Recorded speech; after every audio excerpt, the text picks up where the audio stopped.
Assalamualaikum warahmatullahi wabarakatuh. Di sini saya Zulkifli ingin mewawancarai salah satu mahasiswa dari Universitas Islam Negeri Sultan Maulana Hasanuddin Banten terkait dengan media TikTok sebagai media dakwah.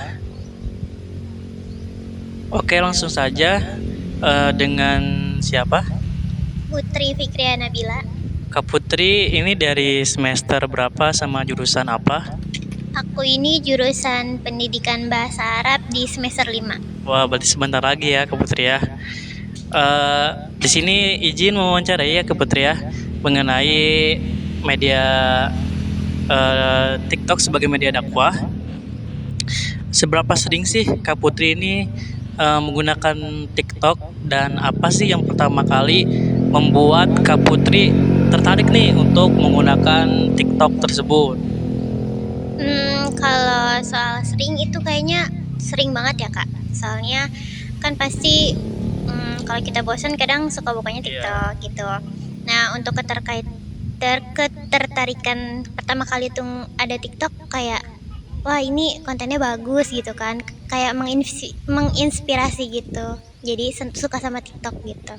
Oh iya, seperti itu. Terus Kak Putri ini biasanya lihat TikTok tuh konten-konten apa aja sih yang biasanya lewat atau yang Kak Putri sering lihat di TikTok itu? Yang sering dilihat kayak pasti education ya, tentang pendidikan, terus konten-konten yang kayak masak, terus konten dakwah, konten hijrah gitu kadang. Nah, menarik nih tentang konten-konten dakwah ya, Kak Putri. Kalau apakah Kak Putri ini setuju nggak sih kalau media TikTok itu dijadikan sebagai media dakwah? Karena kan kita sering, Kak Putri tadi bilang kalau sering lihat konten-konten dakwah. Nih, setuju nggak sih Kak Putri dengan hal tersebut? Kalau dari aku setuju banget ya. Soalnya pertama kan sekarang TikTok tuh digunainnya bukan dari kalangan remaja aja, tapi mayoritas itu menggunakan TikTok ya. Jadi kayak buat konten dakwah itu dipergunakan di TikTok tuh kayaknya penting banget gitu. Karena kan cepet FYP, terus jadi memberikan kita pembelajaran gitu kan selagi adanya konten dakwah itu.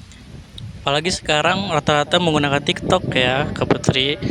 Jadi Mbak dakwah bisa tersalurkan dengan cepat dibandingkan dengan platform yang lain. Nah, ada nggak sih akun TikTok yang Kak Putri ini ikutin? Akun TikTok mengenai dakwah. Ada nggak sih gitu? Kalau mengikuti pasti ada ya, kayak akun dari Ustadz Hanan Ataki, terus dari pemuda-pemuda tentang ceramah-ceramah gitu kan ada ya. Jadi kayak tanpa kita iniin, kita cari pun dia akan lewat gitu kan FYP. Jadi kadang ini kontennya bagus gitu kan, menginspirasi, memotivasi, jadi ikutin deh gitu.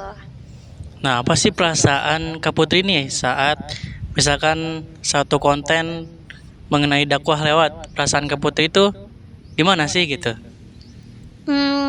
Pas kalau pas FYP, ketika apa yang kita rasain tuh kayak tersentuh ya Kak. Soalnya kan kayak kita dapat hikmahnya, kita dapat pembelajaran baru. Oh, jadi kita tahu apa yang kita rasain sekarang tuh nggak semuanya orang rasain gitu. Jadi dakwah-dakwah yang kayak gitu sebenarnya yang dibutuhin sama anak muda gitu kan. Apalagi di sekarang ini kebanyakan yang pakai TikTok gitu kan. Takutnya kan ada aja orang yang mensalahgunakan tentang perspektif TikTok itu gitu. Terus Kak Putri ini pernah nggak sih buat konten di TikTok mengenai dakwah gitu? Kalau buat belum pernah ya Kak, karena seringnya lihat gitu. Tapi tuh ada rasa ingin buat konten dakwah juga gitu Kak. Berarti media TikTok ini sangat efektif ya Kak Putri ya untuk pengembangan atau menyebarkan media dakwah kepada masyarakat dengan cepat. Yang terakhir ya, ke Kak Putri, apa sih harapan Kak Putri nih buat kedepannya? Dan apa sih yang harus dievaluasi lagi nih dari TikTok mengenai dakwah tersebut? Harapannya sih ya buat TikTok ke depan tuh selalu memotivasi, menginspirasi dengan konten-konten yang lebih baik gitu. Jadi kan setiap aplikasi juga pasti memiliki kekurangan dan kelebihan gitu. Jadi diharapkan sih ya dari konten TikTok ini bertahan dengan konten-konten yang baik, yang menginspirasi anak-anak muda, generasi muda, agar penerus bangsa ini memiliki ilmu dakwah atau penyampaian dakwah tuh yang baik gitu, yang bagus. Oke, mungkin itu saja ya Kak Putri yang bisa saya tanyakan. Terima kasih kepada Kak Putri yang sudah menyempatkan waktunya. Baik, mungkin itu saja yang bisa saya sampaikan. Assalamualaikum warahmatullahi wabarakatuh.